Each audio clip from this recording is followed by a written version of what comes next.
আসসালামু আলাইকুম রহমতুল্লাহি ওয়া বারাকাতুহু। ইন্নাল হামদুলিল্লাহ নাহমাদুহু ওয়া নুসাল্লি আলা রাসূলিহিল কারীম, আম্মা বা'দ।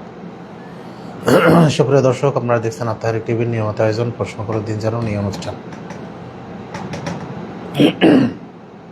অনুষ্ঠানটি সম্প্রচারিত হচ্ছে দারুল ইফতা হাদিস ফাউন্ডেশনের সৌজন্যে। আপনারা যে যেখান থেকে আমাদের এই অনুষ্ঠান দেখছেন, আপনারা বেশি বেশি করে শেয়ার করে দেবেন। আর শেয়ার করার মাধ্যমে আপনারা এই অনুষ্ঠানটাকে বিভিন্ন জায়গায় ছড়িয়ে দেবেন, এই অনুরোধ করছি, যাতে করে যারা দিন বিষয়ে জানতে চায় তাদের জন্য জানার একটা সূত্র তৈরি হয়। সুতরাং আপনাদের সবাইকে আমরা ধন্যবাদ জানাচ্ছি আজকে আমাদের সাথে থাকার জন্য।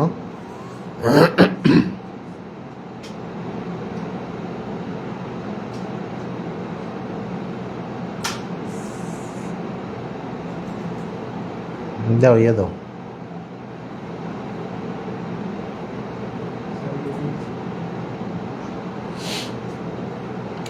সুপ্রিয় দর্শক, আজকের প্রথম প্রশ্ন হচ্ছে, জামাতে সালাত শেষে সালাম দেওয়া হয় তা কাকে দেওয়া হয়? আর ইমাম সালাত শেষে ডানে ও বামে কাকে সালাম দিবে? সুপ্রিয় দর্শক, আমরা জানি যে ইবাদত হচ্ছে তাওকিফি, অর্থাৎ কোরআন হাদিসের উপর নির্ভরশীল। কোরআন হাদিসে যেভাবে ইবাদতগুলি করার জন্য নির্দেশ দেওয়া হয়েছে, সেইভাবে ইবাদত সম্পন্ন করাটা আমাদের জন্য জরুরি। রাসূলুল্লাহ সাল্লাল্লাহু আলাইহি সাল্লাম সালাত আদায়ের যে পদ্ধতি আমাদেরকে শিখিয়েছেন, সেই পদ্ধতি অনুযায়ী সালাত আদায় করা আমাদের জন্য সুন্নাত, এবং সেই পদ্ধতিতে যদি সালাত না হয় বা কোনো ইবাদত না হয়, তাহলে সেই ইবাদত আল্লাহ রাব্বুল আলামিনের কাছে কবুল হয় না। আয়েশা রাদিয়াল্লাহু আনহা থেকে বর্ণিত, তিনি বলেন, রাসূলুল্লাহ সাল্লাল্লাহু আলাইহি ওয়াসাল্লাম বলেছেন, মান আমিলা আমালান লাইসা আলাইহি আমরুনা ফাহুয়া রাদ। যে ব্যক্তি এমন কোনো কাজ করলো যে বিষয়ে আমাদের কোনো সমর্থন নেই, সেই কাজটা পরিত্যাজ্য। রাসূলুল্লাহ সাল্লাল্লাহু আলাইহি সাল্লাম সালাতে ডানে এবং বামে সালাম ফিরিয়েছেন, সুতরাং সেই জন্য তার অনুসরণে ডানে এবং বামে সালাম ফেরাতে হয়। এছাড়াও মানুষ একাকী সালাত আদায় করুক আর জামাতে সালাত আদায় করুক না কেন, তার ডানে এবং বামে দুইজন ফেরেশতা থাকে যারা মানুষের আমলনামা লিপিবদ্ধ করেন।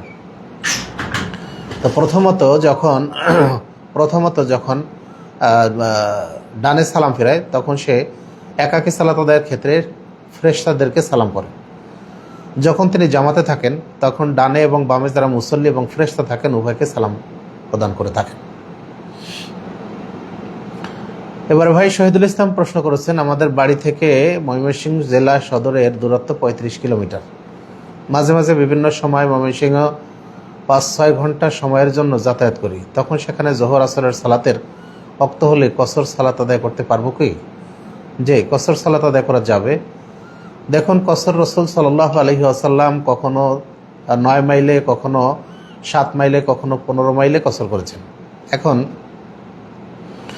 কসরের এই দূরত্ব নিয়ে নির্দিষ্ট কোনো দূরত্ব বলা হয়নি। যেহেতু বিভিন্ন দূরত্বে কি রাসূল সাল্লাল্লাহু আলাইহি ওয়াসাল্লাম বিভিন্ন সময় সালাত আদায় করেছেন, সেজন্য মুহাদ্দিসিনে কেরাম তাদের মতামত হচ্ছে যে দূরত্বে গিয়ে একজন মানুষ নিজেকে ক্লান্ত পরিশ্রান্ত মনে করে, কষ্টকর ভ্রমণ মনে করে, সেই সব দূরত্বে গিয়ে একজনে সালাত কসরত করতে পারে এবং জমা করতে পারে। তো এখন যেহেতু আপনার বাড়ি থেকে ময়মনসিংহ 35 কিলোমিটার দূরে, সেই দূরত্বে গিয়ে যদি আপনার কষ্টকর জার্নি হয়, সফর আপনার জন্য কষ্টকর হয়ে যায়, তাহলে সেক্ষেত্রে আপনি অবশ্যই সেখানে কসর করতে পারেন। ভাই আরেক ভাই প্রশ্ন করেছেন, আমাদের সমাজে একটা ফরকানিয়া মাদ্রাসা ছিল, যেটা ওশর জাকাত সহ বিভিন্ন দান সাদাকার টাকা দিয়ে নির্মাণ করা হয়েছিল, কিন্তু বর্তমানে সেটা মাদ্রাসা হিসাবে বিলুপ্ত। এখন সেটা আমরা ওয়াক্তিয়া মসজিদ হিসাবে গণ্য করে সালাত আদায় করি। এখন আমার প্রশ্ন, উক্ত ভবনে সালাত আদায় করতে ইসলামের শরীয়তে কোনো বিধিনিষেধ আছে কি?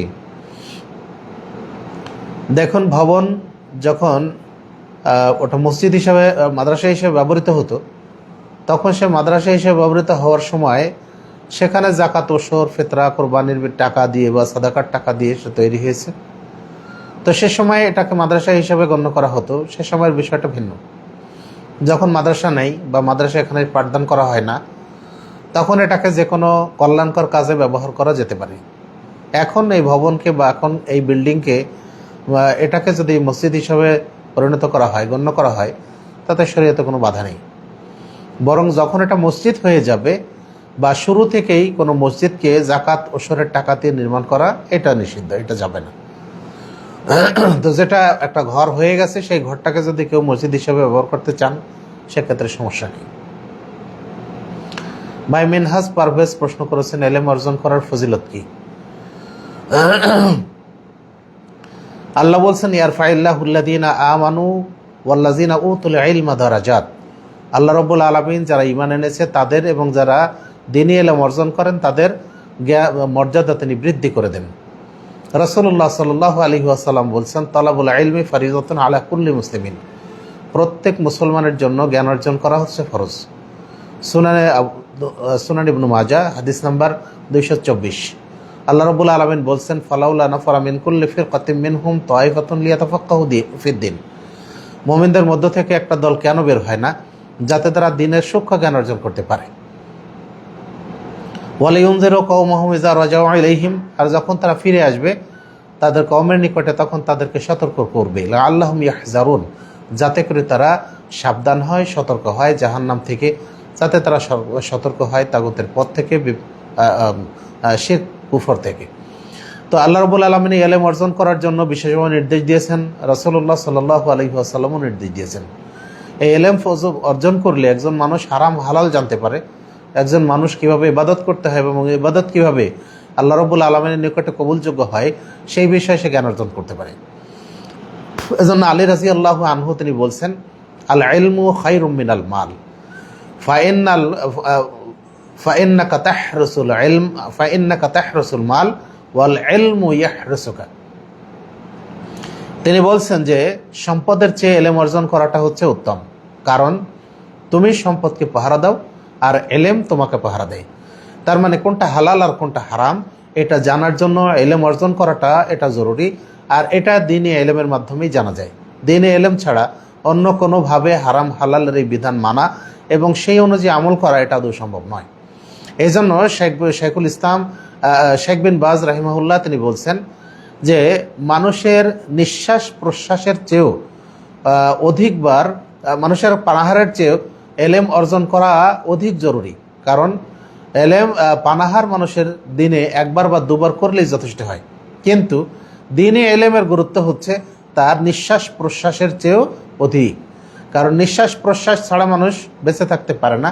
ঠিক একইভাবে দ্বীনি ইলম অর্জন করা ছাড়া একজন মানুষের সঠিক পথে চলতে পারে না। এই জন্য দ্বীনি ইলম অর্জন করার ফজিলত অত্যধিক। এক ভাই প্রশ্ন করেছেন, আমাদের কোম্পানিতে বাথরুমে হাত মুখ ধোয়ার জন্য একটা ট্যাপ আলাদা রয়েছে, সেখানে কি ওযু করা যাবে? রাসূলুল্লাহ সাল্লাল্লাহু আলাইহি ওয়াসাল্লাম যেখানে পেশাব পায়খানা করা হয় সেখানে ওযু করতে নিষেধ করেছেন, এবং এই হাদিসের শেষেই তিনি বলেছেন যাতে করে এই ওযুর করার কারণে ওযুর পানির ছিটা ব্যবহৃত পানির ছিটা, পেশাব পায়খানার ব্যবহৃত পানির যে ছিটা, এইটা যাতে শরীরে লেগে তোমাদের মনে অসহসা সৃষ্টি না হয়। এখন পেশাব পায়খানা করার ওই পানি বা ব্যবহৃত পানি, পেশাব পায়খানায় ব্যবহৃত পানি, এগুলি যদি শরীরে ছিটে আসার সম্ভাবনা না থাকে এবং অপবিত্র হওয়ার সম্ভাবনা না থাকে, সেক্ষেত্রে বাথরুমে ওযু করা বা ওযু করা, হাত ধোয়া কোনো সমস্যা নেই। আর এক ভাই প্রশ্ন করেছেন, অন্যের ওয়াইফকে তাকে না জানিয়ে তার সংযোগ থেকে, অন্যের ওয়াইফাই তাকে না জানিয়ে তার সংযোগ থেকে লাইন থেকে ওয়াইফাই চালানো গুনাহ হবে কিনা? যে কোনো মানুষের যে কোনো জিনিস সেগুলি ব্যবহার করতে হলে তার অনুমতি নিয়ে ব্যবহার করাটা উচিত। অন্যায়ভাবে তার লাইন থেকে লগ ইন করে সেটা ব্যবহার করাটা এটা ঠিক নয়। আর এক ভাই প্রশ্ন করেছেন, আমার আব্বা আমাকে বলেছেন, চা বেটা তুমি এই কাজটা করেই খাবে, সেই থেকে আমি এই কাজটাই করছি মনে হয়। আল্লাহ কবুল করেছেন। এখন কথা হচ্ছে আমার অসুবিধার কারণে এবং বিশেষ করে জোহর আসর একসাথে আদায় করতে হয়, এই কারণে অন্য কাজ আল্লাহর কাছে চাওয়া যাবে কি? যে কাজ করে আমি সুস্থ থাকবো এবং সঠিক সময়ে সালাত আদায় করতে পারবো। হ্যাঁ, অবশ্যই অনেক সময় পিতামাতার দোয়া আল্লাহ রাব্বুল আলামিন কবুল করেন এবং পিতামাতার যে কোনো কাজে, যে কোনো দোয়াই যে কোনো সময় কবুল হয়ে যেতে পারে। এমনকি পিতামাতা যদি কোনো অন্যায় কাজের জন্য দোয়া করেন তাহলে তাদের ওই দোয়া আল্লাহ কবুল করতে পারেন। কথা হচ্ছে আপনাকে আপনার পিতা যে কাজ করার জন্য আপনাকে দোয়া করেছিল বা বলেছিল সেইটাই হয়তো আল্লাহ কবুল করে ফেলেছেন। কবুল করে নিয়েছেন। সুতরাং এখন যদি আপনার এই কাজ করতে গিয়ে ইবাদতে বিঘ্ন ঘটে, অর্থাৎ জোহর আসর সালাত যেটা বলছেন যে আমাকে নিয়মিত জমা করে আদায় করতে হয়, তাহলে সেক্ষেত্রে আল্লাহ বলছেন ইন্নাস সালাতা কানাত আলাল মুমিনিনা কিতাবাম মাওকুতা। আল্লাহ রাব্বুল আলামিন মুমিনের উপরে সালাত নির্ধারিত সময় আদায় করা ফরজ করেছেন। এখনে যদি মুকিম অবস্থায় থেকেও আপনার জন্য জোহর আসরের সালাত জমা করে আদায় করতে হয়, তাহলে এই প্রফেশন, এই ধরনের কাজ পরিত্যাগ করে অন্য কোনো কাজ খুঁজে নেওয়াই উত্তম, যে কাজে আপনি সময় মতো সালাত আদায় করতে পারবেন। আর এক ভাই প্রশ্ন করেছেন গোসল করার সময় ওই গোসলের জায়গায় প্রসাব করলে গুনাহ হবে কিনা। দেখুন, আগেই বলেছি যে যেখানে পেশাব পায়খানা করা হয় সেখানে রাসূলুল্লাহ সাল্লাল্লাহু আলাইহি সাল্লাম ওযু করতে বা গোসল করতে নিষেধ করেছেন এই কারণে যে সেখানকার অপবিত্র পানি গায়ে লাগবে আর তার কারণে শরীরটা অপবিত্র হয়ে যাবে। এখন কোনো মানুষ যদি সে গোসল করার জায়গায় এখানে বসে পেশাব করে, তাহলে সেখানে তো ওই জায়গার অপবিত্র পানি তার গায়ে লেগে তার অপবিত্র হয়ে যাওয়ার সম্ভাবনা আছে। সুতরাং এই জন্য যেখানে পেশাব করবে সেখানে গোসল করবে না, বা যেখানে গোসল করবে সেখানে পেশাব করবে না। একটু দূরে গিয়ে পেশাব করবে বা নির্দিষ্ট জায়গায় পেশাব করে সেখানে পানি দিয়ে সেটা পরিষ্কার করে নেবে, তারপরে গোসল করবে। এক ভাই প্রশ্ন করেছেন আমার এক ছেলে এক মেয়ে, দুজনেই তার নানার বাড়িতে বড় হয়েছে।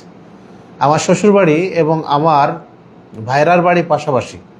আমার ভাইরার ছেলে মেয়েদের সাথে মিশে তাদের মতো আমার ছেলে মেয়েও তার খালুকে আব্বা বলে ডাকে। আমার ছেলের বয়স 12 বছর, মেয়ের বয়স 3 বছর। এখন কথা হচ্ছে খালুকে আব্বা বলে ডাকা যাবে কি? দেখুন, খালুকে বা চাচাকে বা অন্য কাউকে আব্বা বলে ডাকাটা, এটা যদি নিজের বাপের পরিচয় গোপন করে না হয় তাহলে এটা অসুবিধা নেই। নিজের বাপের পরিচয় গোপন করে অন্য কাউকে বাপ হিসাবে ডাকা বা পরিচয় দেওয়াটা, এটা হলো নিষেধ এবং হারাম। সুতরাং যদি খালুকে দেখা দেখি, তার খালাতো ভাইদের দেখা দেখি যদি এটা সম্বোধন করেই থাকে, তাহলে সেটা আস্তে আস্তে তাদেরকে বুঝিয়ে চেঞ্জ করা যাবে, আর এটাতে কোনো সমস্যাও নেই। তারপরও খালুকে খালু বলাই উচিত, আর নিজের পিতাকে পিতা বলে ডাকা উচিত।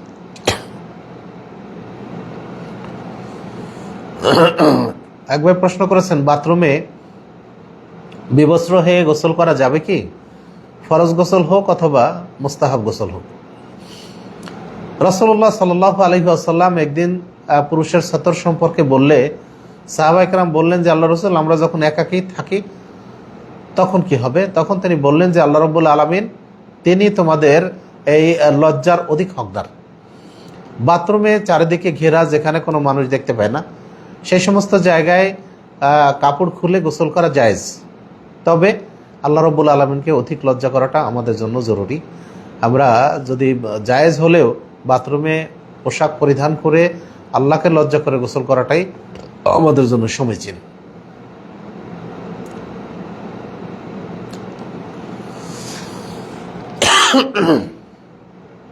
আরেক ভাই প্রশ্ন করেছেন গোসলের সময় দুই পা প্রথমে অজুর শেষে ধৌত করতে হবে নাকি গোসল শেষে দুই পা ধৌত করতে হবে?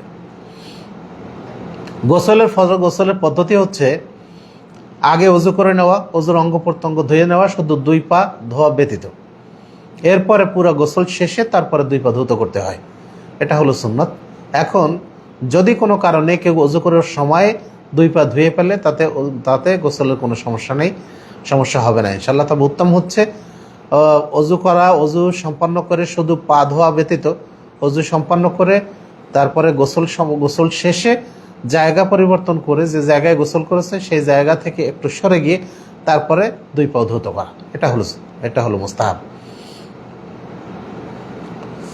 আর এক ভাই প্রশ্ন করেছেন যে বিকাশের নগদের ব্যবসা করা যাবে কি?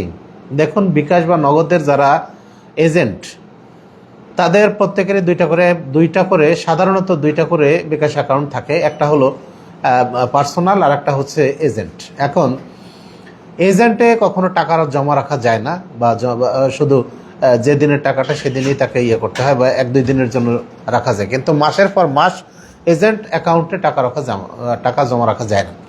ব্যবসায়ীরা তাদের সুবিধার্থে একটা পার্সোনাল অ্যাকাউন্ট রাখেন, যে অ্যাকাউন্টে সাধারণত তাদের টাকা জমা থাকে।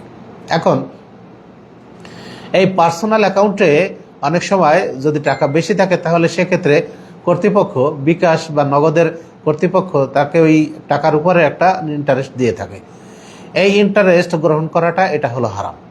এখন এই ইন্টারেস্ট গ্রহণ করা বাদ দিয়ে যদি কেউ ব্যবসা করেন তাহলে সেক্ষেত্রে সে ব্যবসা বৈধ হবে ইনশাআল্লাহ। এছাড়া আরও একটা বিষয় আছে, যেমন দেখা যায় যে অনেক সময় অনেক মানুষ বিভিন্ন অফারে মিনিট বা ডাটা কিনতে গিয়ে, এমবি কিনতে গিয়ে কেউ অনেক সময় 29 টাকা, 39 টাকা, 19 টাকা রিচার্জ করেন। এখন সেক্ষেত্রে ব্যবসায়ী তার এই 1 টাকা তার দেওয়াটা তার জন্য কষ্টকর, ফলে সে 1 টাকা তাকে দেয়ও না, বা অনেক সময় এটা না বলে রেখে দেয়। এখন এভাবে যদি কেউ না বলে এই টাকা রেখে দেয় তাহলে সেটা অন্যায় হবে। সুতরাং এইভাবে এই ব্যবসা করা যাবে না। এক কথায়, যেটা হালাল সে হালালটা গ্রহণ করতে হবে, যেটা হারাম সে হারামটা বাদ দিতে হবে, তাহলে এই ব্যবসা করাটা বৈধ হবে। কেবল কমিশন হিসাবে যেটা পাওয়া যায় সেটা গ্রহণ করবে, আর কমিশন ছাড়া যেগুলি এমনিতেই আসে সেগুলি বাদ দিতে হবে।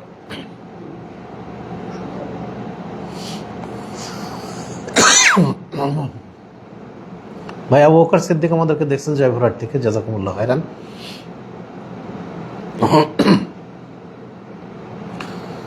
এক ভাই প্রশ্ন করেছেন আল্লাহর জিকির করার নিয়ম কি। আল্লাহর জিকির করার ব্যাপারে আল্লাহ রাব্বুল আলামিন সূরা আরাফে 2 জায়গায় তিনি বলছেন, ওয়াদউহু তাজাররুআ ওয়া খুফিয়া, ওয়াদউ রাব্বাকুম তাজাররুআ ওয়া খুফিয়া। তোমরা তোমার আল্লাহর কাছে দোয়া করো বা আল্লাহকে ডাকো গোপনে এবং নিম্ন স্বরে। সুতরাং জিকির সবসময় নিম্ন স্বরে হবে, জিকির কখনো উচ্চ স্বরে হবে না। জিকির নিম্ন স্বরে করতে হয়, চুপে চুপে করতে হয়। এবং অনেক সময় যারা জিকির উচ্চ শব্দে করেন এই সমস্ত জিকিরগুলি একদিকে লৌকিকতা হয়ে যায়, আর যে সমস্ত কাজে লৌকিকতা থাকে এই সমস্ত কাজগুলি আল্লাহ রাব্বুল আলামিনের কাছে কবুল হয় না, বরং এটা হচ্ছে ছোট শিরক। এই জন্য এই ছোট শিরক থেকে বিরত থাকাটা কর্তব্য।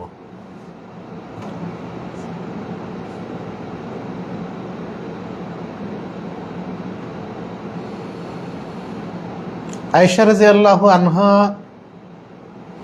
আবু হুরায়রার বর্ণিত কিছু হাদিস গ্রহণ করতে চাননি, যেমন নামাজের সামনে দিয়ে নারী হেঁটে গেলে নামাজ নষ্ট হয় মর্মে বর্ণিত হাদিস। এক্ষেত্রে ব্যাখ্যা কি? হাদিসগুলো কি গ্রহণ করা হবে? যদি গ্রহণ করা যায় তাহলে আয়েশা এর গ্রহণ না করাটাকে কিভাবে ব্যাখ্যা করা হবে? আয়েশা রাদিয়াল্লাহু আনহা আবু হুরায়রা রাদিয়াল্লাহু আনহুর বর্ণিত হাদিস গ্রহণ করতে চাননি, এটা আমি আগে থেকে জানি না, কেবল আপনার কাছেই শুনলাম। আবু হুরায়রা সিফাত নামে এক ভাই প্রশ্ন করেছেন, আপনার কাছে প্রথম শুনলাম। মানুষের মুসল্লির সামনে দিয়ে নারী বা যদি কুকুর চলে যায় তাহলে সেক্ষেত্রে মুসল্লির সালাত নষ্ট হবে বলে হাদিসে বর্ণিত হয়েছে। এখন শুধু নারীর কথা বলা হয়নি, হাদিসে নারী এবং কুকুর যদি যায় তাহলে সেক্ষেত্রে সালাত নষ্ট হবে। এখন কোনো ব্যক্তির সামনে যদি সূত্রা থাকে আর সূত্রার বাইরে দিয়ে যদি মহিলা অথবা কুকুর হেঁটে যায় তাহলে মুসল্লির সালাতের কোনো ক্ষতি হবে না।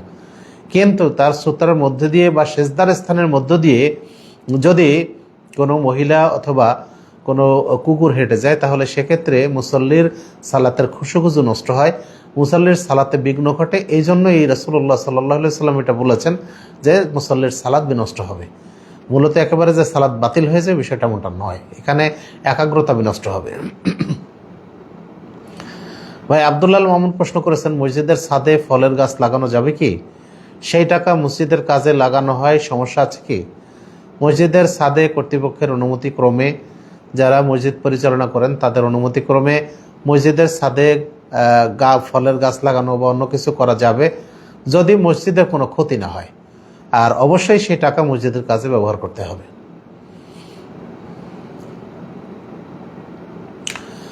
এক ভাই প্রশ্ন করেছেন, তাহাজ্জুদের সালাতে কিরাত জোরে পড়া উত্তম নাকি চুপে চুপে পড়া উত্তম?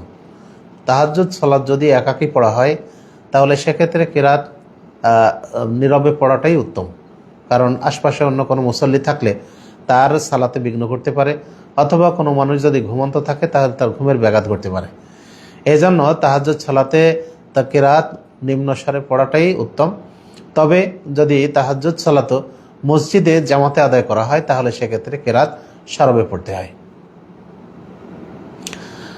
শিহাব চৌধুরী বলছেন যে শায়েখ মাদ্রাসাগুলোতে বলাৎকার মহামারী আকার ধারণ করেছে, এতে হাদিস উলামা ইকরাম এর অবস্থান কি, আর এর শারঈ শাস্তি কি দুনিয়াবি? দেখুন, ইসলামে যে সমস্ত দণ্ডগুলি বর্ণনা করা হয়েছে বা দণ্ডবিধি জারি করা হয়েছে, এই সমস্ত দণ্ড যদি দুনিয়াতে কার্যকর হয়ে যায় তাহলে পরকালীন শাস্তি আল্লাহ মাফ করে দিতে পারেন। বলাৎকারের জন্য পরকালীন শাস্তিও রয়েছে। তো বলাৎকারের যে দুনিয়াবী শাস্তি আছে, এই শাস্তি বিচারক বা নির্দিষ্ট কর্তৃপক্ষ, দেশের নির্ধারিত কর্তৃপক্ষ তারা আদায় করবে, তারা এটা প্রতিপালন করবে, অন্য কেউ নয়। আর একটা বিষয় হলো, মাদ্রাসাগুলিতে এগুলি ঘটার অন্যতম কারণ হয়তো মাদ্রাসা যে সমস্ত শিক্ষকরা একই সাথে এইসব ছাত্রদের সাথে অবস্থান করেন, যারা দীর্ঘদিন হয়তো বাড়ি থেকে দূরে থাকেন, তাদের স্ত্রীরা সাথে থাকে না, সে সমস্ত কারণে এসব অঘটন ঘটতে পারে। এরপরও এগুলি কিছু কিছু মানুষের অভ্যাসগত বিষয়। মানুষের যখন নেচার খারাপ হয়ে যায়, চরিত্র খারাপ হয়ে যায়, তখন তাদের দ্বারাই এই সমস্ত কর্মকাণ্ড ঘটাটা সম্ভব। এছাড়া অন্য কোনো মানুষের দ্বারা এটা ঘটানো সম্ভব নয়। বিশেষত যারা মাদ্রাসায় পড়ান বা পড়েন, তাদের কাছে শয়তান বেশি থাকে, আর এই শয়তানি কর্মকাণ্ড তাদের দ্বারা এই জন্য বেশি সংগঠিত হয়। আমরা যারা বিভিন্ন মাদ্রাসার যারা কর্তৃপক্ষ, তাদের কাছে আমরা অনুরোধ করব, এই জন্য মাদ্রাসার যারা শিক্ষক, তাদেরকে ছাত্রদের রুমে একই সাথে না রেখে বরং তাদেরকে আলাদা রাখার ব্যবস্থা করা কর্তব্য।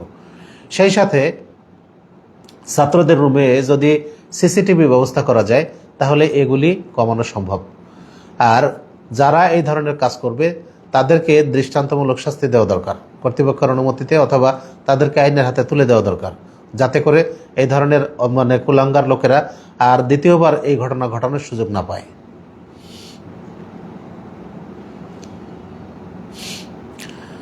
আর এক ভাই প্রশ্ন করেছেন, একজন মুসলিমের সমাজের প্রতি দায়িত্ব কর্তব্য কি?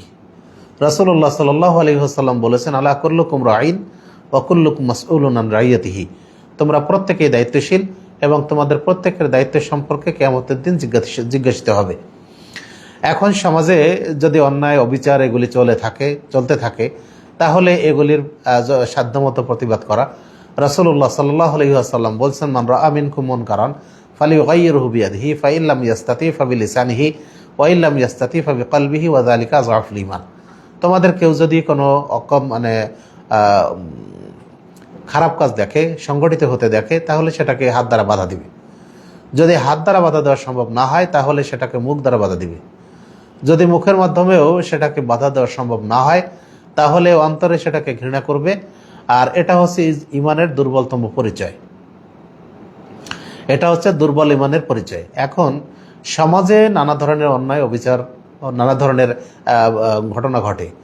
দেখা যায় বাংলাদেশের অধিকাংশ সমাজে এখন ছেলেপেলে মাদকাসক্ত, সেখানে কিশোর গ্যাং আছে, সেখানে ইফটিজিং চলে, সেখানে জেনা ব্যভিচার ঘটে। এই ধরনের কর্মকাণ্ডে নিজেদের ভূমিকা রাখা দরকার, সমাজের মানুষকে বোঝানো দরকার, তাদেরকে সচেতন করে গড়ে তোলা দরকার। যারা শিক্ষিত ছেলেরা আছেন, তাদের শিক্ষিত ছেলেরা তারা যেন তাদের শিক্ষাটাকে কাজে লাগান।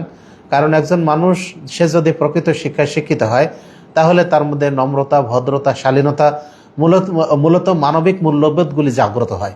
তো একজন যিনি প্রকৃত মানুষ, যিনি প্রকৃত মানবিক মূল্যবোধ সম্পন্ন মানুষ, তিনি চেষ্টা করবেন যেন সমাজের সব মানুষই তার মতো হয়, সমাজের সব মানুষ যেন অন্যায় অশ্লীল কাজ থেকে বিরত থাকে, সমাজের সব মানুষ যেন মাদকাসক্তি থেকে দূরে থাকে, সমাজের সব মানুষই যেন তারা ভালো মানুষে পরিণত হয়, এই চেষ্টা করাটা তার জন্য কর্তব্য। সুতরাং মুসলিম মারতেই সে চেষ্টা করবে যে সমাজের মানুষ যেন ভালো হয় এবং তারা যেন ইসলামের বিধিবিধান মেনে চলে, বিশেষত ৫ ওয়াক্ত সালাত আদায় করা এবং পাপাচার পরিহার করার জন্য মানুষকে নির্দেশ দেওয়া বা তাদেরকে উপদেশ দেওয়াটা প্রত্যেকটি মুসলমানের কর্তব্য। আমরা চেষ্টা করব আমরা যেন এই কাজগুলি যথাযথভাবে করতে পারি। আল্লাহ তৌফিক দান করুন, আল্লাহুম্মা আমিন। ভাই মারুফ হাসান প্রশ্ন করেছেন, আমার অন্তরে তাকওয়া কম, আমি কিভাবে তাকওয়া বৃদ্ধি করতে পারি? তাকওয়া বৃদ্ধি করার জন্য প্রথমত যে জিনিসটা দরকার সেটা হলো আল্লাহ রাব্বুল আলামিনের কাছে দোয়া করা। রাসূলুল্লাহ সাল্লাল্লাহু আলাইহি ওয়াসাল্লাম আল্লাহর কাছে দোয়া করতেন, আল্লাহুম্মা ইন্নী আসআলুকাল হুদা ওয়াত তুকা ওয়াল আফাফা ওয়াল গিনা। হে আল্লাহ, আমি তোমার নিকটে হেদায়েত কামনা করছি, আমি তোমার নিকটে আল্লাহভীতি, তাকওয়া বা আল্লাহভীতি কামনা করছি, আমি তোমার নিকটে নিষ্কলুষতা, নিষ্পাপ হওয়াটা এটা কামনা করছি এবং মানুষের মুখাপাক্ষি হওয়াটা আমি তোমার নিকটে কামনা করছি। তো রাসূলুল্লাহ সাল্লাল্লাহু আলাইহি সাল্লাম প্রথম যে কাজটা করতেন সেটা হলো আল্লাহর কাছে তিনি দোয়া করতেন। আমাদেরও কর্তব্য হচ্ছে আল্লাহর কাছে প্রথমত দোয়া করা। ২ নম্বর বিষয় হলো তাকওয়া অবলম্বনের জন্য চেষ্টা করা। আল্লাহ বলছেন ওয়াল্লাযীনা জাহাদু ফীনা লানাহদিয়ান্নাহুম সুবুলানা, যারা আমাদের পথে প্রচেষ্টা চালায় আমরা তাদেরকে আমাদের পথে পরিচালনা করি, আমাদের পথে প্রদর্শন করি। তাহলে সূরা আনকাবুত 69 নম্বর আয়াত। আল্লাহ রাব্বুল আলামিনের পথে অর্থাৎ তাকওয়া অবলম্বনের জন্য নিজেকে চেষ্টা করতে হবে। 3 নম্বর বিষয় হলো কোরআন হাদিস বেশি বেশি করে অধ্যয়ন করা। কারণ কোরআনে আল্লাহ রাব্বুল আলামিন জাহান্নামের ভয় যেমন তিনি দেখিয়েছেন, জাহান্নামের বিবরণ দিয়েছেন, ঠিক তেমনিভাবে তিনি জান্নাতের সুসংবাদ বর্ণনা করেছেন। যেমন তিনি জাহান্নামীদের শাস্তি বর্ণনা করেছেন, ঠিক তেমনিভাবে তিনি জান্নাতীদের যে সুযোগ সুবিধা আছে সেগুলি তিনি বর্ণনা করেছেন। সুতরাং এই জন্য কোরআন হাদিস বেশি বেশি করে অধ্যয়ন করা দরকার, যাতে করে অন্তরে তাকওয়া বৃদ্ধি হয়। 4 নম্বর বিষয় হলো যে সমস্ত মানুষকে মুত্তাকি পরহেজগার মনে হয় সেই সমস্ত মানুষের সংস্রব গ্রহণ করা। রাসূলুল্লাহ সাল্লাল্লাহু আলাইহি সাল্লাম বলছেন ওয়ালা তুসাহিবিল্লা মুমিনান, তুমি মুমিনকে ছাড়া কাউকে সাথী হিসেবে গ্রহণ করো না। কারণ মুমিনের সাথী হলে যে ব্যক্তি আল্লাহ রাব্বুল আলামিনকে ভয় করে এবং সকাল সন্ধ্যা আল্লাহকে ডাকে, তার সাথী হলে সে অবশ্যই তার মধ্যে এর কিছুটা প্রভাব এগুলি পড়বে। আল্লাহ বলছেন ওয়াসবির নাফসাকা মাআল্লাযীনা ইয়াদউনা রাব্বাহুম বিল গাদাতি ওয়াল আশিয়্যি ইউরিদুনা ওয়াজহা, তুমি ওই সমস্ত মানুষের সাথে সঙ্গী হও যারা সকাল সন্ধ্যায় তার প্রতিপালককে ডাকে তার সন্তুষ্টি কামনায়। সূরা কাহাফ 28 নম্বর আয়াত। তাহলে আমাদের বন্ধু বান্ধব তারা যদি তাকওয়াশীল হয় তাহলে তাদের সংস্রবে থাকার মাধ্যমে আমরাও তাকওয়াশীল হতে পারবো। সর্বোপরি যে বিষয়টা আমাদের জন্য করণীয় সেটা হলো নবী রাসূল সালাফে সালেহিন যারা চলে গেছেন তাদের জীবনী বেশি বেশি করে পাঠ করা এবং তারা যে কর্মকাণ্ড যে কাজগুলি করতেন সেগুলি কাজগুলির প্রতি বেশি করে লক্ষ্য রাখা, যাতে করে তাদের কর্মকাণ্ডগুলি দেখে একজন মানুষ প্রভাবিত হয় এবং তাদের মতো নিজের জীবনটাকে গড়ে তোলার জন্য সে চেষ্টা করে। তাহলে আশা করা যায় যে তাকওয়া বৃদ্ধি পাবে ইনশাআল্লাহ। আরেক ভাই প্রশ্ন করেছেন যে হিজবুত তাওহীদের ভ্রষ্ট আকীদা জানতে চাই, এরা ব্যাপক আকার ধারণ করেছে, এই বিষয়ে আমরা কি পদক্ষেপ নিতে পারি? হিজবুত তাওহীদ আজকে যে কাজটা করছে, তারা ইসলাম বিরোধী বহু কর্মকাণ্ড মানুষের সামনে উপস্থাপন করছে এবং ইসলামের ভুল ব্যাখ্যা উপস্থাপন করে মানুষের আকীদা বিনষ্ট করছে। তার মধ্যে অন্যতম হলো যে তারা বলতে চাচ্ছে যে বর্তমান ইহুদি খ্রিস্টান সভ্যতা, এই যে ইসরায়েল আমেরিকা, এরাই হচ্ছে দাজ্জাল। অথচ রাসূলুল্লাহ সাল্লাল্লাহু আলাইহি সাল্লাম দাজ্জালের অবয়ব বর্ণনা করেছেন, দাজ্জালের আকৃতি কী হবে সেটা বর্ণনা করেছেন, দাজ্জালের কর্মকাণ্ড কী হবে সেটাও তিনি বর্ণনা করেছেন। এবং দীর্ঘ এক হাদিসে যেখানে তামিম দারি রাহিমাহুল্লাহ রাদিয়াল্লাহু আনহু বর্ণনা করেছেন যে দাজ্জালকে আমি দেখেছি যে তার সরাসরির লোমে আবৃত এবং তার সামনের দিকে এবং পিছনের দিকে এটা বোঝা যায় না, তাকে শিকলবদ্ধ করা আছে এমন একটা দ্বীপে যে দ্বীপটার দিক আমাদেরকে ভুলিয়ে দেওয়া হয়েছে। এবং সে আমাকে জিজ্ঞেস করলো মুহাম্মদ সাল্লাল্লাহু আলাইহি সাল্লাম কি জন্মগ্রহণ করেছেন, তিনি কি মৃত্যুবরণ করেছেন, তারপরে অমুক দ্বীপের অমুক কূপের পানি কি প্রবাহিত হচ্ছে, এইভাবে বিভিন্ন নিদর্শন জিজ্ঞেস করলেন। আর এগুলি জিজ্ঞেস করার পরে সাহাবায়ে কেরাম তার যথাযথ উত্তর দিলেন। এইভাবে দেখা যায় যে দাজ্জাল যে একটা অবয়ব, এক যে মানবাকৃতির, এটা সুস্পষ্ট। তারপরও এই হিজবুত তাওহীদের তারা এটা ব্যাখ্যা করছে এইভাবে। আরও একটা নিদর্শন হলো ভুল আকীদা হলো যে তারা সালাতের এই যে ইমাম সাহেব যে নিযুক্ত হন, সালাতের যিনি ইমাম হন, এই ইমাম তিনি তো তাকবীর দেন এবং তাকবীর অনুযায়ী মুক্তাদিরা তারা কিন্তু তার অনুসরণে সালাতটা সম্পাদন করেন। রাসূলুল্লাহ সাল্লাল্লাহু আলাইহি সাল্লাম বলছেন ইন্নামা জুইলাল ইমামু লিইউতাম্মা বিহি ফাইজা কাব্বারা ফাকাব্বিরু ওয়াইজা রাকাআ ফারকাউ ওয়াইজা সাজাদা ফাসজুদু। ইমাম নিযুক্ত করা হয় তার অনুসরণ করার জন্য। যখন তিনি তাকবীর বলেন তখন তোমরা তাকবীর বলো, যখন তিনি রুকু করেন তখন তোমরা রুকু করো, যখন তিনি সেজদা করেন তখন তোমরা সেজদা করো। তাহলে ইমামের এই অনুসরণটা এটা দুইভাবে হতে পারে। অনুসরণ ইত্তেবা, আরবিতে ইত্তেবা এবং বাংলায় হচ্ছে অনুসরণ। এই অনুসরণটা দুইভাবে হয়। একটা হলো সাথে সাথে, অর্থাৎ ইমাম যা করছে সেটা করা, এটা একটা অনুসরণ, অর্থাৎ ইমামের সাথে সাথে করা, এটা বৈধ। আর একটা হলো ইমাম সামনে চলে যাবে, যেমন কাদামাটি মিশ্রিত অথবা বালুকাময় ময়দানে যখন একজন মানুষ হাঁটে তখন তার যে পায়ের ছাপ পড়ে, এই পায়ের ছাপের উপরে আর একজন পা ফেলাটা, এটা হচ্ছে তার অনুসরণ। অর্থাৎ ইমামের পিছনে পিছনে করাটা, তার পরে পরে করাটা হলো তার অনুসরণ। কিন্তু দেখা যায় হিজবুত তাওহীদের লোকেরা তারা যেভাবে সালাত আদায় করে সেটা হচ্ছে সামরিক ট্রেনিংয়ের মতো। ইমাম যখনই কমান্ড করবে তখনই সেটা করতে হবে, ইমাম যখনই করেন তখনই তারা সেটা প্রতিপালন করেন, এবং এটা একটা সামরিক ট্রেনিংয়ের মতো বা সামরিক কায়দায় যখন এই যে আমাদের আর্মি ব্রিগেডিয়াররা যেভাবে তারা পিটি করে বা যেভাবে মার্চ করে সেইভাবে দেখা যায় যে তারা সালাতগুলি আদায় করেন, অথচ এটা কোরআন হাদিসের সাথে এটা সাংঘর্ষিক। এইভাবে বিভিন্ন ভ্রান্ত আকীদা তাদের রয়েছে। তাদের আকীদাগুলি জেনে মানুষকে সেই ব্যাপারে সচেতন করা এবং তাদের আকীদাগুলিকে তাদের আকীদার ভুল বিষয়গুলি এগুলি মানুষের সামনে তুলে ধরাটা হচ্ছে আমাদের জন্য করণীয়।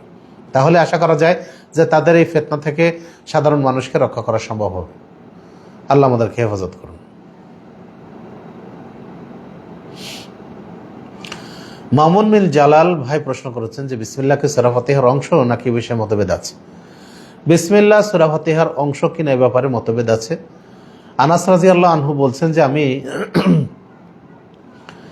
রাসূলুল্লাহ সাল্লাল্লাহু আলাইহি ওয়াসাল্লাম, আবু বকর, ওমর, ওসমান এদের পিছনে আমি সালাত আদায় করেছি, তারা সবাই বিসমিল্লাহ নীরবে পাঠ করেছেন।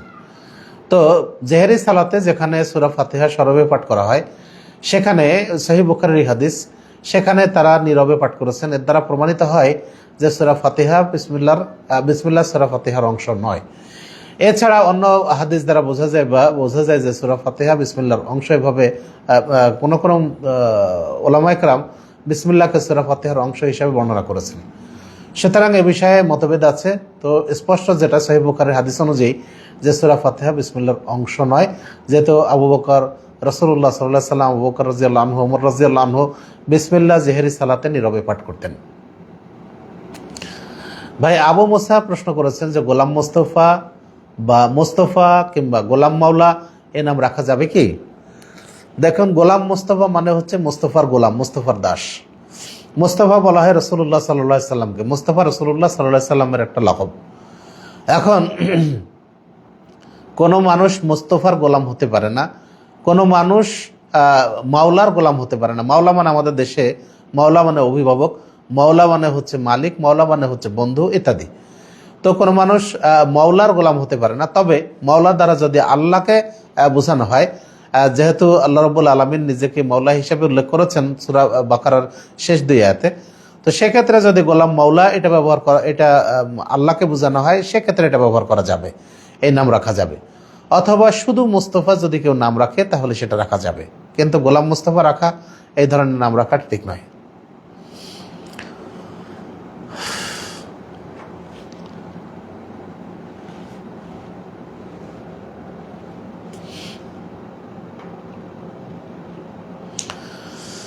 আবু হুরায়রা সিফাত বলেছেন, নারীর নেতৃত্ব হারাম হওয়া সংক্রান্ত হাদিস বর্ণিত হয়েছে আবু বকরা থেকে। অনেকে অভিযোগ করেন তিনি মিথ্যুক এবং তার জন্য শাস্তি পেয়েছিলেন, ফলে তার বর্ণনা গ্রহণযোগ্য নয়। এ ব্যাপারে জানতে চাই। এ কথাটা ঠিক নয়। সহিহ বুখারীতে নারী নেতৃত্বের সংক্রান্ত হাদিস এসেছে এবং সেখানে রাসূলুল্লাহ সাল্লাল্লাহু আলাইহি ওয়াসাল্লাম বলেছেন যে ওই কওম কখনোই মুক্তি পাবে না যাদের নেতৃত্ব স্থানে হচ্ছে নারীরা। সুতরাং এই হাদিসটা সহিহ বুখারীতে তো জয়ীফ হাদিস নাই। সুতরাং যারা এই কথা বলেছেন তাদের এই কথা গ্রহণযোগ্য নয়।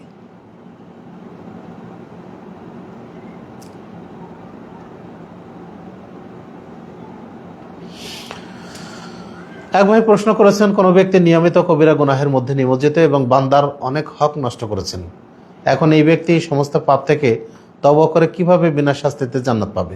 দেখুন, আল্লাহ রাব্বুল আলামিন কাকে জান্নাত দিবেন আর কাকে দিবেন না এটা সম্পূর্ণ আল্লাহ রাব্বুল আলামিনের ব্যাপার। আল্লাহ চাইলে কোনো গুনাহগার ব্যক্তিকে তিনি ক্ষমা করে দিতে পারেন। ওই যে আমরা বনী ইসরাইলের 100 ব্যক্তিকে হত্যাকারীর বিষয়টা আমরা জানি যে রাসূলুল্লাহ সাল্লাল্লাহু আলাইহি সাল্লাম বলেছেন অবশ্যই আল্লাহ রাব্বুল আলামিন তাকে ক্ষমা করে দিলেন।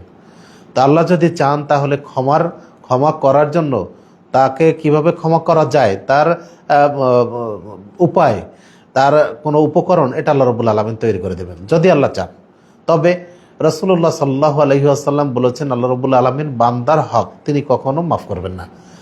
এখন কবিরা গুনাহ যদি আল্লাহ রাব্বুল আলামিনের সাথে সংশ্লিষ্ট হয় তাহলে আল্লাহর কাছে তওবা করার মাধ্যমে এই কবিরা গুনাহ থেকে তিনি মুক্তি পাবেন। যদি এটা বান্দার সাথে সংশ্লিষ্ট হয় তাহলে সাধ্যপক্ষে তাকে সেই বান্দার কাছে ক্ষমা চাইতে হবে, ক্ষমা চেয়ে নিতে হবে, যাতে করে তিনি মাফ করে দেন। আর যদি যাদের সাথে তার এই অন্যায় হয়ে গেছে বা যাদের হক নষ্ট করা হয়েছে তারা যদি জীবিত না থাকেন, তাহলে তার পরিবার পরিজন বা তার যারা ওয়ারিস আছেন তাদের কাছে ক্ষমা চেয়ে নিতে হবে বা তাদেরকে প্রায়শ্চিত্ত করতে হবে। যদি কোনো হক নষ্ট হয়ে থাকে সেগুলি দেওয়ার মাধ্যমে তাদের নিকট থেকে প্রায়শ্চিত্ত করে নিতে হবে। যদি সেটাও সম্ভব না হয় তাহলে যাদের হক নষ্ট করা হয়েছে তাদের জন্য মাগফিরাত কামনা করতে হবে, ক্ষমা চাইতে হবে এবং আল্লাহ যেন তাদেরকে ক্ষমা করে দেন এর জন্য তাদের জন্য দোয়া করতে হবে আর সাধ্যমতো তওবা করতে হবে। আল্লাহ চাইলে তিনি মাফ করে দেবেন ইনশাআল্লাহ। সামিউল বাসির প্রশ্ন করেছেন যে মহিলা কি কেনায়া শব্দ বললে তালাক হয়ে যাবে যদি কাবিননামায় তালাকের অধিকার দেওয়া থাকে? দেখুন, তালাক দুইভাবে সংগঠিত হয়। একটা হলো স্পষ্ট শব্দ দ্বারা তালাক শব্দ উচ্চারণ করা, একটা হলো কেনায়া শব্দ দ্বারা অর্থাৎ ইঙ্গিতবহ শব্দ উল্লেখ করা। এখন কোনো মহিলা যদি কাবিননামায় প্রদত্ত ওই অধিকার অনুযায়ী কেউ যদি সে কেনায়া শব্দ দ্বারা তালাকের নিয়াত করে তাহলে তালাক হবে। যদি তালাকের নিয়াত ছাড়া এমনিতেই বলে তাহলে সেক্ষেত্রে তালাক হবে না।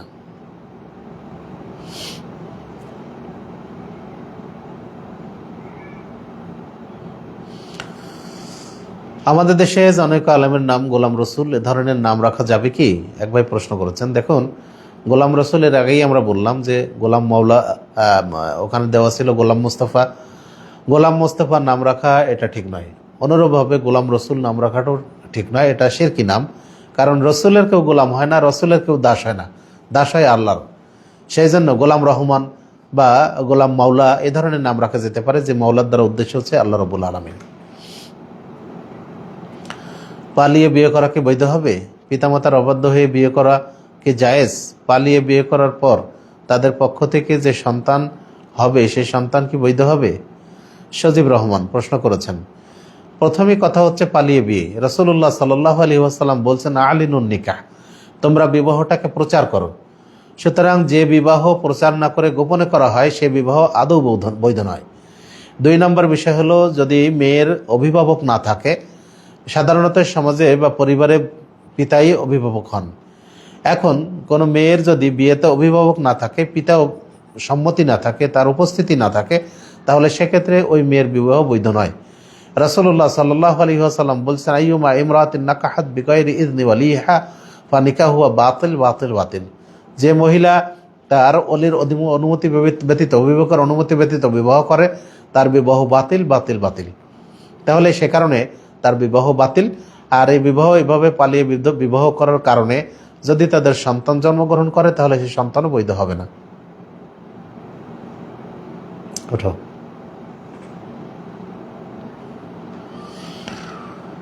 কাজী রোমান আহমেদ প্রশ্ন করেছেন, কোন হিন্দু লোক মারা গেলে তাকে কি জাহান্নামী বলা যাবে?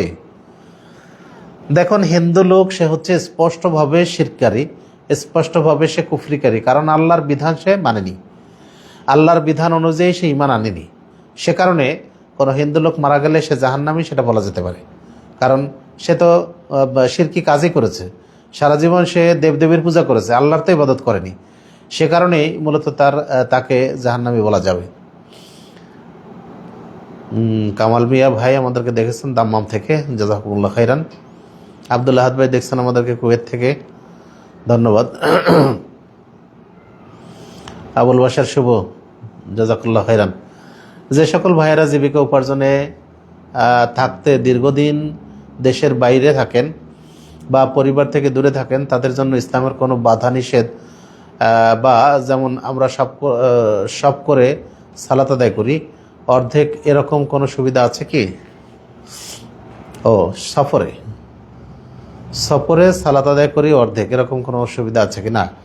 দেখুন, যারা দেশে জীবিকার জন্য বিদেশে থাকেন, বিদেশে যারা জীবিকার জন্য থাকেন, সেক্ষেত্রে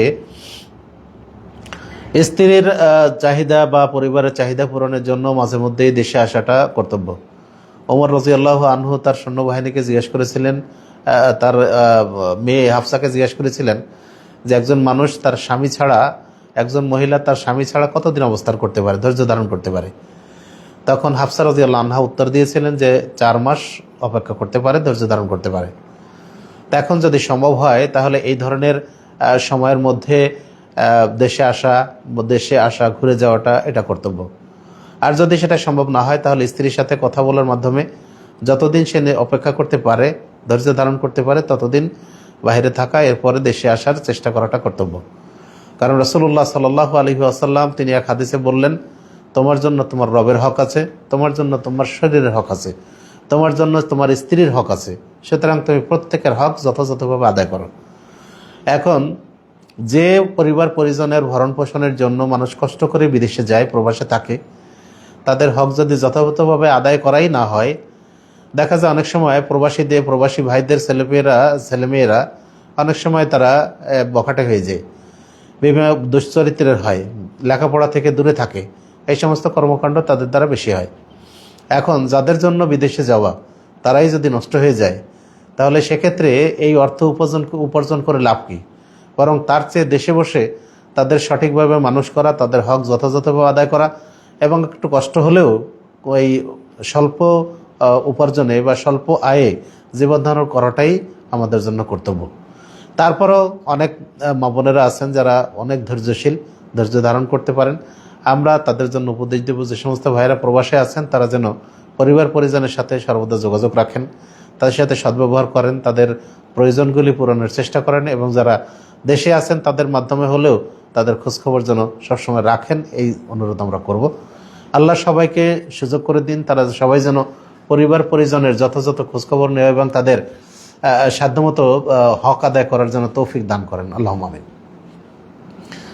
কাউসার হাবিব প্রশ্ন করেছেন, বর্তমান যুগে বহুতল ভবন নির্মাণ হচ্ছে, নিচতলায় যদি কোরআন রাখা হয়, ঠিক উপরতলায় যারা আছেন তাদের পায়ের নিচে কোরআন চলে যায়, এই ক্ষেত্রে ইসলামের দৃষ্টিকোণ কি? এই দৃষ্টিকোণ, এই ধরনের কথা হচ্ছে আসলে কি বলবো, এ ধরনের কথা ঠিক নয়, বলা ঠিক নয়। কারণ বহুতল ভবনে শশা ভবনের হিসাব হবে, শশা ভবনের চিন্তা ভাবনা করতে হবে।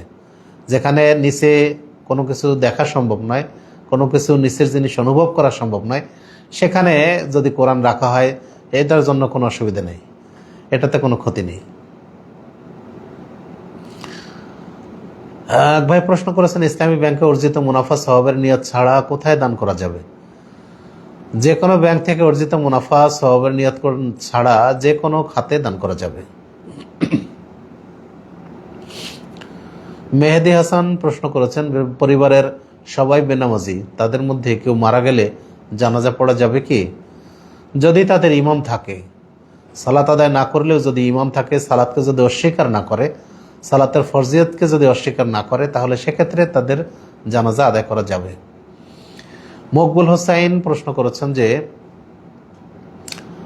আমি গরিব ড্রাইভার, সালাদ জোহর মাগরিবের সুন্নাত না পড়ে ফরজ সালাত পড়ি, আমি গুনাহগার হব কি?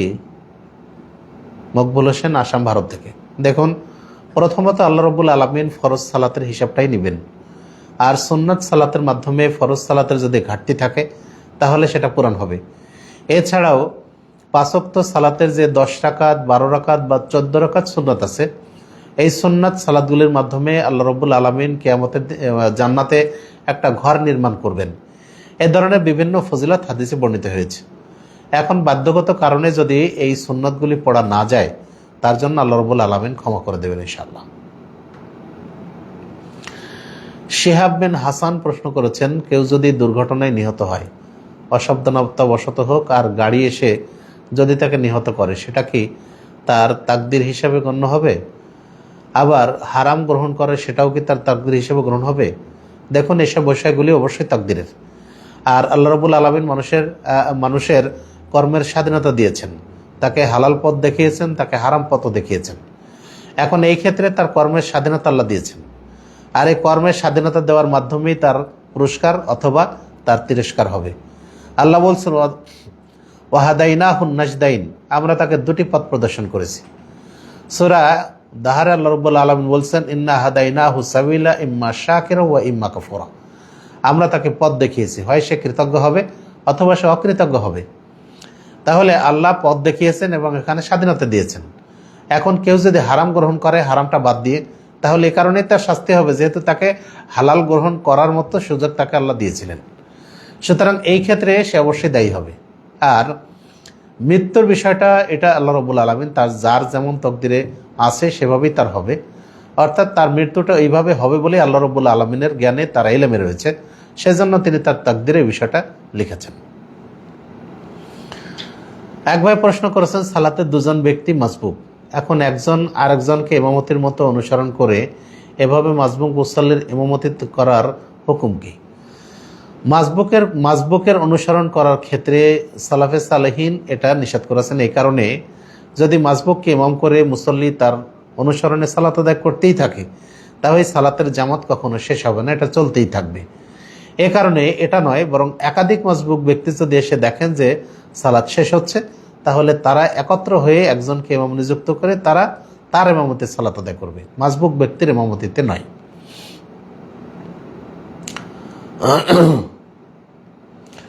হাদিস গ্রন্থের ক্ষেত্রে এক এক প্রকাশনীর হাদিসের ক্রমিক নম্বর এক এক রকম হয় কেন? দেখুন, হাদিস গ্রন্থ ক্ষেত্রে কে কোন প্রকাশনীর হাদিস গ্রন্থ বেছে নিয়েছেন সেটা হলো বিষয়। কারণ এখানে হাদিস গ্রন্থের নম্বরগুলি একরকম নয়। তবে আল মাকতাবাতুল ইসলামী সৌদি আরবের প্রকাশনী থেকে যে সমস্ত হাদিস গ্রন্থ ছাপা হয়েছে তার নাম্বারগুলি দেখা যায় একই রকম। সুনানে আরবার যে নম্বরগুলি দেওয়া আছে আল মাকতাবুল ইসলামী থেকে, সেখানে নাম্বারের কোনো ব্যতিক্রম হয় না। সুতরাং এর অনুবাদ যারা করেছেন এবং এখান থেকে নাম্বার যারা নিয়েছেন, দেখা যায় যে তাদের নাম্বারগুলি কোনো এলোমেলো হয় না, বরং একই থাকে। আর সহিহ বুখারীর যে নাম্বারগুলি, সহিহ বুখারীর নাম্বার সব জায়গায় একই রকম। সহিহ মুসলিমের নাম্বারের ক্ষেত্রে ব্যতিক্রম এই কারণে যে কোনো কোনো ক্ষেত্রে দেখা যায় যে মুসলিমে তাকরার হাদিসগুলি কোনো প্রকাশনী বাদ দিয়েছেন নাম্বার দেওয়া থেকে, আবার কোনো প্রকাশনী তাকরার হাদিসগুলি অর্থাৎ পুনরাবৃত্তি যে হাদিসগুলিতে হয়েছে সেগুলি অনেকে নাম্বার যুক্ত করে দিয়েছেন। এই কারণে এখানে গিয়ে ব্যতিক্রম হয়ে যায়। অন্যান্য হাদিস গ্রন্থের নাম্বারগুলি এক হলেও শুধু সহিহ মুসলিমের নাম্বারের ক্ষেত্রে এই ব্যতিক্রমটা দেখা যায়। ভাই তাহাজুল ইসলাম প্রশ্ন করেছেন, বাজারে আদর্শলিপি বাচ্চাদের বিভিন্ন ধরনের বই পাওয়া যায়, সেগুলির ব্যবসা করা যাবে কি? উল্লেখ্য যে বইগুলিতে নানা ধরনের প্রাণীর ছবি আছে।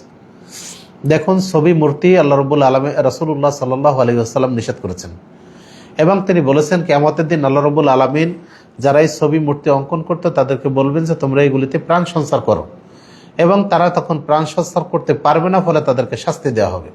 এখন যারা এই সমস্ত বই তৈরি করেছেন সেখানে প্রাণীর ছবি তারা ওখানে অঙ্কন করেছেন। এখন এই ব্যবসা যদি আমরা করি তাহলে দেখা যাবে তাদের এই কাজে সহযোগিতা করা হবে। সুতরাং আমরা ওই সমস্ত বই বিক্রি না করে যে সমস্ত বইয়ে এই প্রাণীর ছবি বাদ দিয়ে অন্য গাছ ফুল এগুলির ছবি ব্যবহার করা হয়েছে, আমরা সেই সমস্ত বইগুলি ব্যবহার করতে পারি বা মানুষকে কেনার জন্য উৎসাহিত করতে পারি, তাহলে আমরা ওই ধরনের শাস্তি থেকে বা তাদেরকে সহযোগিতা করা থেকে বেঁচে যাবো ইনশাল্লাহ। আহনাব প্রশ্ন করেছে, কিছুদিন পূর্বে একটা বিষয় নিয়ে কথা উঠেছে, সেজদায় যাওয়ার সময় হাঁটু আগে না হাত আগে। তারা প্রথমে মুজাফফর বিন মহসিনের রেফারেন্স দিয়েছে, অতঃপর সৌদি একজন শায়েখ সম্ভবত সালে আল ফাওজান এর বক্তব্য পাশে দিয়েছে। তিনি বলেছেন যে রাসূলুল্লাহ সাল্লাল্লাহু আলাইহি সাল্লাম উটের মতন করে সিজদা করতে নিষেধ করেছেন, তাই তিনি বলেছেন যে হাঁটু আগে এবং হাত পরে। সঠিক উত্তর জানিয়ে দিতে পারবেন। দেখুন, উট সাধারণত উটের পিছনের দুইটাকে সাধারণত হাত বলা হয় এবং সামনের দুটাকে পা ধরা হয়।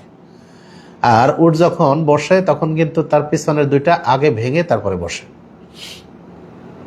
এখন উটের বিষয় এটা নয়, বরং হাত আগে রাখা হবে না হাঁটু আগে রাখা হবে এই বিষয়ে দুইটাই সহিহ হাদিস আছে। তবে আগে হাত রাখার হাদিসটাই সালাফে সালেহিনের আমল, এই জন্য আমরা বলবো যে আগে হাত রেখে তারপরে হাঁটু রাখতে, এটাই সালাফে সালেহিনের আমল।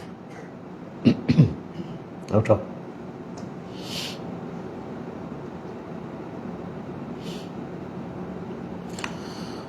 আব্দুল্লাহ মামুন প্রশ্ন করেছেন, আমরা অনেক জায়গায় দেখতে পাই ইমামের আসতে একটু দেরি হলে সময় হয়ে গেলে মুসল্লিরা কাতারে দাঁড়িয়ে থাকে, কিন্তু ইমাম সামনে থাকে না। এ অবস্থায় ইমামের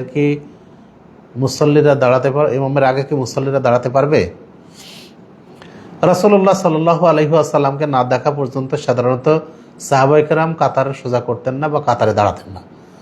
এই জন্য ইমাম সাহেবের কোনো কারণে, যেহেতু ইমাম সাহেব মানুষ, তার কোনো কারণে দেরি হতে পারে, পেশাব পায়খানার প্রয়োজন হতে পারে, অথবা অন্য কোনো কারণে তার দেরি হতে পারে। সুতরাং একটু দেরি হলে ইমাম সাহেব আসার পরেই মুসল্লিরা দাঁড়িয়ে ইকামত শুরু করাটা কর্তব্য।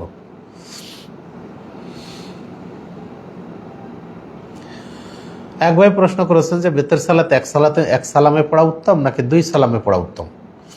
রাসূলুল্লাহ সাল্লাল্লাহু আলাইহি ওয়াসাল্লাম 3 রাকাত বেতের পর্যন্ত এক সালামে পড়তে তিনি নির্দেশ দিয়েছেন। সুনানে আবু দাউদে রাসূলুল্লাহ সাল্লাল্লাহু আলাইহি ওয়াসাল্লাম বলেছেন, যদি কেউ বেতের সালাত 3 রাকাত আদায় করে তাহলে সে যেন মাগরিবের সালাতের মতো না পড়ে, বরং সে যেন এক সালামেই আদায় করে। সুতরাং সুন্নাত হচ্ছে 3 রাকাত 5 রাকাত পর্যন্ত বেতের পড়লে এক সালামে আদায় করা। আহমদ ফাহাদ বলছেন, অনেক সময় বাচ্চাদেরকে শুনিয়ে দোয়া পাঠ করি, তখন কিছুটা তাদের মতো কথা বলে ফেললে গুনাহ হওয়ার আশঙ্কা আছে কিনা জানাবেন ইনশাআল্লাহ। বাচ্চাদের শুনিয়ে পাঠ করার উদ্দেশ্য হচ্ছে যাতে করে তারা এইটা শুনে তারাও পাঠ করে। এখন তাদের মতো কথা বলার উদ্দেশ্য যেন এটা না হয় যে তাদেরকে মানে ব্যঙ্গানো অথবা তাদেরকে টিটকারি করা বা তাদেরকে তিরস্কার করা, এই উদ্দেশ্যে যেন না হয়, বরং তাদের মতো বলার জন্য যেন তারা এটা অনুসরণ করে। আর কারো অনুসরণ না করে নিজের ভাষাতে বা নিজের টোনে, নিজের স্বরেই বলাটা কর্তব্য।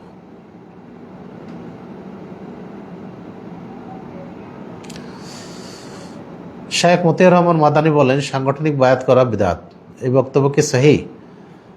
দেখেন, সাংগঠনিক বায়াত করা বেদাত এই কথাটা মনে হয় তিনি বলেননি, বরং এটা বলাটা ভুল হচ্ছে।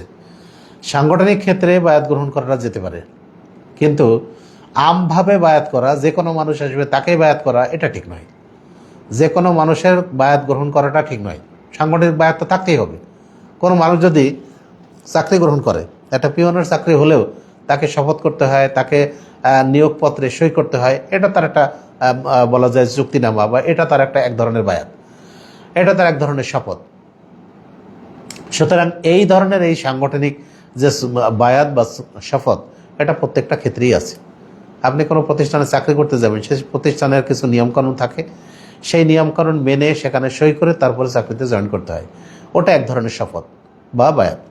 সুতরাং এই সাংগঠনিক বায়াত সহি নয়, মানে নিষিদ্ধ নয়, বরং যেটা আমভাবে করা হয়, জেনে হোক না জেনে হোক, বুঝে হোক না বুঝে হোক, জনগণ সবাইকে বায়াত করানোটা যেভাবে পীরেরা করে থাকেন, এই বায়াতটা ঠিক নয়। অনেকে বলেছেন যে সূরা ইখলাস পাঠ করলে 10 পারা কোরআনের সওয়াব পাওয়া যায়, এটা কি সত্য? সহিহ দ্বারা প্রমাণিত। 10 পারা নয়, বলা হয়েছে রাসূলুল্লাহ সাল্লাল্লাহু আলাইহি ওয়াসাল্লাম বলেছেন, কেউ যদি সূরা ফাতিহা, সূরা ইখলাস 3 বার পাঠ করে তাহলে সে পূর্ণ কোরআন পাঠ করার সওয়াব পাবে ইনশাআল্লাহ।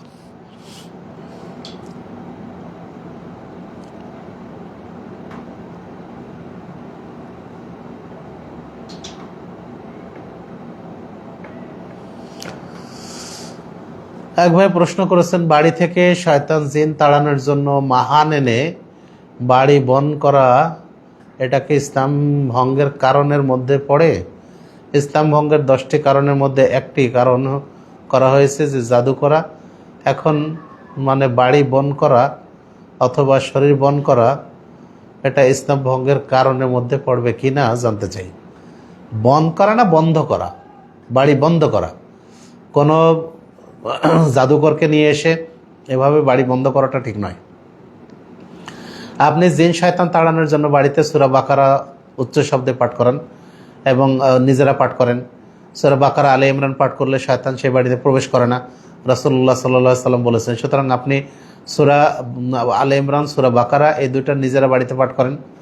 যদি নিজেদের পক্ষে সম্ভব না হয় তাহলে এর কোনো রেকর্ডিং আপনারা একটু উচ্চ লাউড স্পিকার দিয়ে এটা বাজানোর চেষ্টা করতে পারেন, এবং নিজেরা সবসময় সূরা নাস, ফালাক, ইখলাস, আয়াতুল কুরসি এগুলো পাঠ করতে থাকবেন ইনশাআল্লাহ। তাহলে জিন বাড়িতে প্রবেশ করবে না, শয়তান প্রবেশ করবে না। কোনো মুসলিম হারামে লিপ্ত হলে তার পরিণতি কি হবে? কোনো মুসলিম হারামে লিপ্ত হলে তার জন্য পরকালীন জীবনে যে হারামে লিপ্ত হয়েছে সেই হারাম অনুযায়ী যে শাস্তি বর্ণিত হয়েছে সেই শাস্তি সে পাবে পরকালে। যদি সে তওবা করে মারা না যায়। আর এক ভাই বলেছেন জুমার খুতবা চলাকালীন সময় শেষের দিকে সানি খুতবার আগে কি কালেকশন করা ঠিক হবে? যদি নামাজের পরে করা হয় তাহলে মুসল্লিরা চলে যায়।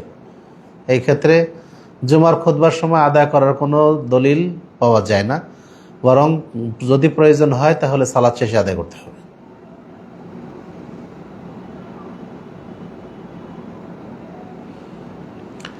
মোমিনুল মুহাইমিন, আচ্ছা কামাল মিয়া, বানান শুদ্ধ করে লিখুন নতুবা ভুল বোঝার সম্ভাবনা থেকে যায়। জি জাযাকাল্লাহ খায়ের।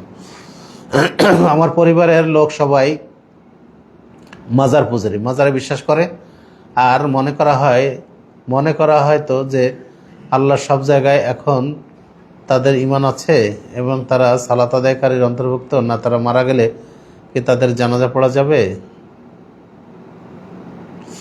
দেখুন, আপনার প্রশ্নগুলি ঠিক করে লিখতে হবে, তাহলে ঠিক না করলে বোঝা মুশকিল। আপনার পরিবারের সবাই যদি কবর পূজারী হয়, মাজার পূজারী হয়, তাহলে তাদেরকে প্রথমত নসিহত করতে হবে যে এগুলি শিরকি কর্মকাণ্ড।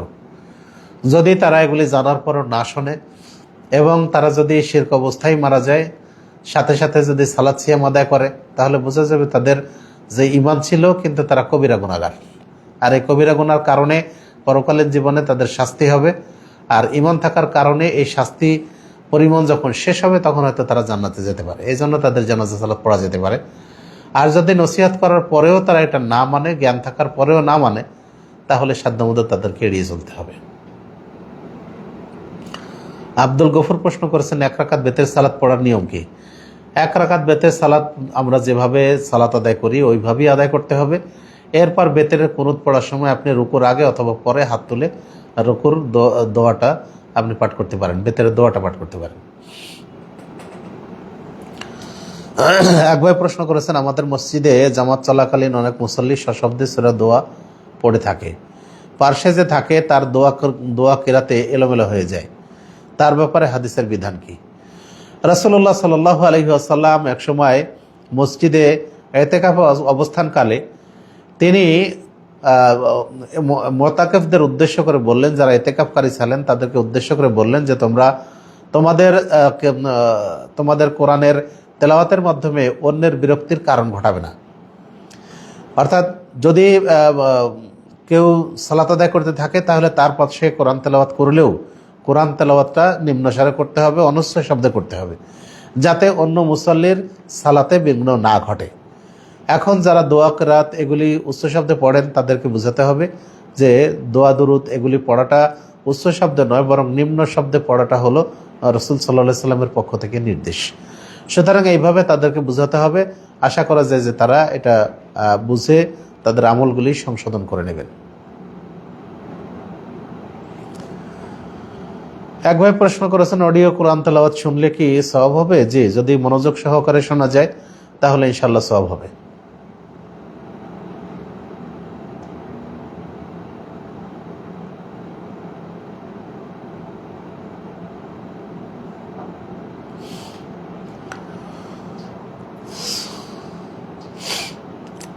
জি ইনশাআল্লাহ। আপনি তাহাজুল ইসলাম ভাইকে আমরা অনুরোধ করতে পারি যে আপনি হাদিস ফাউন্ডেশন প্রকাশিত বইগুলি নিতে পারেন, এখানে কোনো প্রাণীর ছবি দেওয়া নেই। ইনশাআল্লাহ আপনি এগুলি বাচ্চাদের যদি পড়ান বা কোনো প্রতিষ্ঠানে এগুলি দিতে পারেন তাহলে আশা করা যায় যে এগুলি কাজে লাগবে ইনশাআল্লাহ।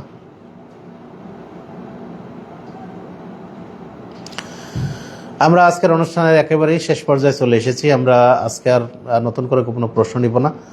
আগামী সপ্তাহে আবার আপনাদের সামনে দেখা হবে ইনশাআল্লাহ। আল্লাহ সেই পর্যন্ত আমাদের সবাইকে সুস্থ রাখুন, ভালো রাখুন, এই কামনায় আমরা আজকের অনুষ্ঠান এখানেই শেষ করছি। যারা এতক্ষণ আমাদের সাথে ছিলেন এবং যারা এই অনুষ্ঠানে কলবর বৃদ্ধি করেছেন, বিভিন্নভাবে এই অনুষ্ঠানকে সহযোগিতা করেছেন, আমরা সবার জন্য দোয়া করছি। আল্লাহ যেন আমাদের এই অনুষ্ঠানের মাধ্যমে, আমাদের এই সময় কোরবানির মাধ্যমে, আমাদের এই সময় সহযোগিতার কারণে আল্লাহ যেন আমাদের সবাইকে জান্নাতুল ফেরদৌস দান করেন। আল্লাহুম্মা আমিন। আকুলু কওলি হাযা আস্তাগফিরুল্লাহ লি ওয়া লাকুম ওয়া লিসাইরিল মুসলিমিন। আসসালামু আলাইকুম ওয়া রাহমাতুল্লাহি ওয়া বারাকাতুহু।